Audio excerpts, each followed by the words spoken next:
എല്ലാവർക്കും നമസ്കാരം. അപ്പോൾ നമ്മുടെ രാജ്യത്തിന്റെ മനസ്സാക്ഷിയെ ഞെട്ടിച്ച ഉന്നാവ് പീഡന കേസിലെ ഒരു വിധിയുമായി ബന്ധപ്പെട്ട് കുറച്ച് കാര്യങ്ങൾ നിങ്ങളുമായിട്ട് ഷെയർ ചെയ്യാൻ വേണ്ടിയിട്ടാണ് ഞാൻ ഈ വീഡിയോ ചെയ്യുന്നത്. അപ്പോൾ ഇന്നത്തെ പത്രത്തിലെ ആ ന്യൂസ് ഞാനൊന്ന് വായിക്കാമേ. അതായത് രാജ്യമനസാക്ഷിയെ ഞെട്ടിച്ച യു.പിയിലെ ഉന്നാവ് പീഡന കേസിൽ കുറ്റവാളിയായ BJP മുൻ MLA കുൽദീപ് സിംഗ് സെൻഗറിന് ജാമ്യം അനുവദിച്ച കേസിൽ സുപ്രീം കോടതി സ്റ്റേ ചെയ്തു. ജാമ്യം അനുവദിച്ച വിധി സുപ്രീം കോടതി സ്റ്റേ ചെയ്തു. അപ്പോൾ നമുക്ക് എല്ലാവർക്കും തന്നെ അറിയാം, ഉന്നാവ് പീഡന കേസ് പോക്സോ കേസ് MLA കൂടിയാണ്, ഒരു ജനസേവകനാണ് അദ്ദേഹം. അപ്പോൾ അദ്ദേഹത്തിന്റെ വക്കീൽ വാദിച്ചത് MLA എന്ന് പറയുന്നത് ജനസേവകരുടെ ഗണത്തിൽ പെടുത്താൻ പറ്റില്ല എന്നാണ് അദ്ദേഹത്തിന്റെ അഡ്വക്കേറ്റ് പറഞ്ഞത്. എന്നാൽ പോലീസുകാർ ഉൾപ്പെടെ ജനസേവകരാകുമ്പോൾ MLA എങ്ങനെയാണ് ജനസേവകനല്ലാതാകുന്നത് എന്നാണ് പ്രോസിക്യൂഷൻ വാദിച്ചതും. ആ വാദത്തിന്റെ നടപടിയിലാണ് സുപ്രീം കോടതി എന്ത് ചെയ്തത്, നമ്മുടെ ഈ ഒരു വിധി സ്റ്റേ ചെയ്തത്. അപ്പോൾ നമ്മുടെ ജുഡീഷ്യറിയിൽ നമ്മൾക്ക് പ്രതീക്ഷകൾ അർപ്പിക്കാം.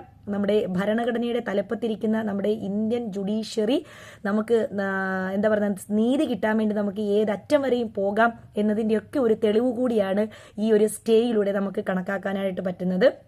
അതിനെ മെൻഷൻ ചെയ്ത് സുപ്രീം കോടതി പരാമർശിച്ച ഒരു പ്രത്യേക കാര്യം കൂടി ഞാൻ നിങ്ങളോട് പറയാം. ഹൈക്കോടതിയിൽ ഇരിക്കുന്നവരെല്ലാം തന്നെ ഏറ്റവും മികച്ചവരാണ്, അതേസമയം ഞങ്ങൾക്കും തെറ്റുപറ്റാം എന്നാണ് സുപ്രീം കോടതി എന്ത് ചെയ്തത്, മെൻഷൻ ചെയ്തത്.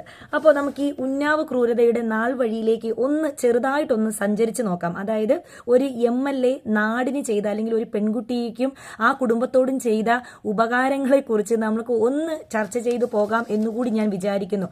കാരണം ഇതറിയാത്ത ഒരുപാട് പേര് കാണുമല്ലോ. എന്താണ് ഈ ഉന്നാവ് കേസ്, അല്ലെങ്കിൽ ഉന്നാവ് പീഡന കേസ് എന്താണെന്ന് അറിയാത്ത കുറച്ച് പേർക്ക് വേണ്ടിയിട്ട് ഞാൻ ഒന്ന് ജസ്റ്റ് അതിന്റെ നാൾവഴികളിലൂടെ പെട്ടെന്നൊന്ന് സഞ്ചരിക്കാം.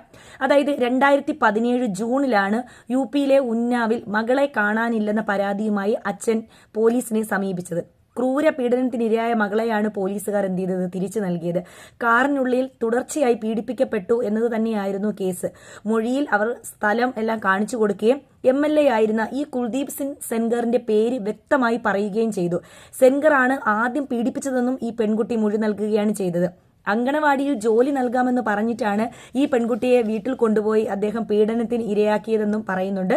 അതുപോലെ തന്നെ MLA അടുത്തെത്തിച്ച സ്ത്രീയും മകനും ആ സ്ത്രീയുടെ മകനും സുഹൃത്തും ചേർന്ന് തുടർച്ചയായി പെൺകുട്ടിയെ പീഡിപ്പിക്കുകയും അതുപോലെ 60,000 രൂപയ്ക്ക് വേറൊരാൾക്ക് വിൽക്കുകയും ചെയ്തു എന്നായിരുന്നു ആദ്യത്തെ കേസ്.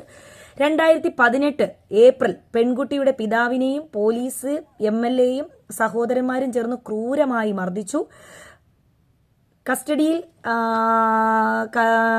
ചികിത്സയ്ക്കിരിക്കെ പിതാവ് മരിക്കുകയും ചെയ്തു. ഒന്ന് ആലോചിച്ച് നോക്കിയേ. 2018 പെൺകുട്ടിയുടെ പിതാവിനെ ക്രൂരമായി MLAയുടെ മകനും സുഹൃത്തുക്കളും എല്ലാം ചേർന്ന് മർദ്ദിക്കുകയും അദ്ദേഹം മരണപ്പെടുകയും ചെയ്തു. 2018 ജൂലൈ അതിജീവിതയും കുടുംബവും സഞ്ചരിച്ച കാറിൽ ലോറി ഇടിച്ച് പീഡന കേസിലെ സാക്ഷിയടക്കം 2 പേര് മരിക്കുകയും ചെയ്തു. ഉന്നാവ് പീഡന കേസുമായി ബന്ധപ്പെട്ടുണ്ടായ 4 ദുരൂഹ മരണങ്ങൾ.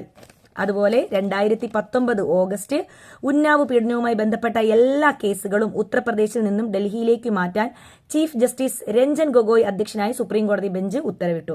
2019 ഡിസംബർ കേസിൽ സെൻഗർ കുറ്റക്കാരാണെന്ന് ഡൽഹി CBI സ്പെഷ്യൽ കോടതി വിധിച്ചു. ആജീവനാന്ത തടവും 25 ലക്ഷം രൂപ പിഴയും വിധിച്ചു. 2025 ഡിസംബർ 23 സെൻഗർ നൽകിയ അപ്പീലിൽ ഡൽഹി ഹൈക്കോടതി ശിക്ഷാവിധി മരവിപ്പിച്ചു, ജാമ്യം അനുവദിച്ചു. എന്നാൽ നമ്മുടെ നീതിന്യായ വ്യവസ്ഥയിൽ വിശ്വാസം അർപ്പിക്കുന്ന സാധാരണക്കാർക്ക് നീതി കിട്ടുമെന്നോണം ആ വിധിയെ സുപ്രീം കോടതി മരവിപ്പിച്ചു എന്നതാണ് ഇന്ന് നമുക്ക് കിട്ടിയിരിക്കുന്ന ഏറ്റവും സുപ്രധാനപ്പെട്ട വാർത്തയെന്ന് പറയുന്നത്. അപ്പം നമ്മളൊന്ന് ആലോചിച്ച് നോക്കിയ, ഒരു കുടുംബത്തിലെ ആ പെൺകുട്ടിക്ക് ഒരു ജനസേവകൻ പീഡിപ്പിച്ചതിൽ ഉപരി ആ കുടുംബത്തിനുണ്ടായ ആ ഒരു ബുദ്ധിമുട്ട്, അല്ലെങ്കിൽ ആ പിതാവിനെ അടിച്ചു തല്ലിക്കൊന്നു, സാക്ഷികളെ വണ്ടിയിടിപ്പിച്ചു കൊന്നു. എന്നിട്ട് പിന്നീട് എന്ത് ചെയ്തു, ആ പെൺകുട്ടി അത് ഞാൻ പറയാൻ വിട്ടുപോയി. അതായത് ആ 2017 ജൂണിൽ തന്നെ ആ പെൺകുട്ടി സെൻഗറിന്റെ വീടിന്റെ മുന്നിൽ പോയി നിന്ന് ആത്മഹത്യക്ക് ശ്രമിച്ചപ്പോഴാണ് ഇത് രാജ്യം മുഴുവൻ അത് അറിയുകയും വലിയൊരു കോളിളക്കം സൃഷ്ടിക്കുകയും ചെയ്തത്. അതുവരെ ഇത് ഇത്രയും പുറത്തു വന്നിരുന്നില്ല. അപ്പോൾ നമ്മുടെ ഭരണഘടനയും മൂല്യങ്ങളും ഉയർത്തിപ്പിടിക്കുന്ന, അല്ലെങ്കിൽ വിശ്വാസം അർപ്പിക്കുന്ന ജഡ്ജിമാരും ജസ്റ്റിസുമാരും നമ്മുടെ നീതിന്യായ വ്യവസ്ഥയും ഒക്കെ ഇപ്പോഴും നിലവിലുണ്ട്. അതിന്റെ കൂട്ടത്തിൽ ചേർത്ത് ഒന്നുകൂടി ഞാൻ പറയട്ടെ, MLA എന്ന് പറയുന്നത് ജനസേവകനല്ല എന്ന് വാദിച്ച അഡ്വക്കേറ്റിനോടും ഒരു സലാം ഉണ്ട് കേട്ടോ. MLA ജനസേവകൻ അല്ലെങ്കിൽ പിന്നെ ആരാണ് സർ? ജനങ്ങളുടെ പ്രതിനിധിയായി വന്നു നിന്ന് ജോലി വാങ്ങി കൊടുക്കാമെന്ന് പറഞ്ഞ് പ്രായപൂർത്തിയാകാത്ത ഒരു പെൺകുട്ടിയെ വിളിച്ച് പീഡിപ്പിക്കുകയും ക്രൂരമായി പീഡിപ്പിക്കുകയും അത് മറച്ചു വെക്കാൻ വേണ്ടിയിട്ട് വീണ്ടും വീണ്ടും അവരുടെ കുടുംബത്തെയും പിറകെ നടന്ന് ഉപദ്രവിക്കുകയും മുഴുവൻ ചെയ്ത MLA ആണ് MLA. അപ്പോൾ ഉന്നാവ് പീഡന കേസിൽ ജാമ്യം റദ്ദ് ചെയ്തത് നിങ്ങളുമായിട്ടൊന്ന് ഷെയർ ചെയ്യാൻ വേണ്ടിയിട്ടാണ് ഈ ഒരു വീഡിയോ ചെയ്തത്. ജാമ്യം കൊടുത്ത സമയത്ത് ഭയങ്കര ദേഷ്യം ഉണ്ടായിരുന്നു.